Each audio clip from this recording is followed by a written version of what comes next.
मला पेट्रोल डिझेलची परत दरवाढ झाली आणि आता डिझेल पण शिल्लक नाही. एका आठवड्यामध्ये तिसऱ्यांदा दरवाढ होऊन सुद्धा आम्हाला शेतीसाठी डिझेल मिळेना गेलं आहे. आम्ही शेजारच्या जिल्ह्यामध्ये गेलो, शेजारच्या जिल्ह्यामध्ये नाही, परंतु आज आपल्या जिल्ह्यावरती अशी वेळ आलेली आहे की शेतातील कुठलेही काम आपण या डिझेलशिवाय करू शकत नाही. कारण पूर्वीच्या काळी बैल होती, बैलाचं आता राहिलेली नाही, त्याच्यामुळे आमची शेतातली कामं खोळंबली आहेत. आणि या आठवड्यामध्ये 3 वेळा दरवाढ होऊन सुद्धा डिझेल मिळण्याचे झालेलं आहे आणि त्यामुळे शेतामध्ये शेतकरी चिंतेत बसलेला आहे आणि पेरणी होणं हे मुश्किल होत चाललेलं आहे.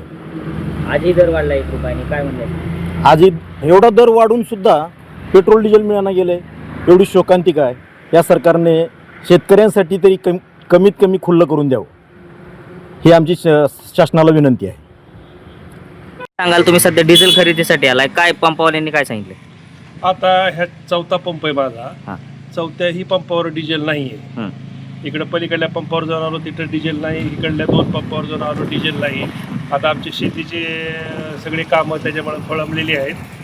आता पाठीमागं 2-3 दिवस होतं, पण ह्या 2 दिवसापासून डिझेलची फार अवस्था या ठिकाणी बिकट झालेली आहे.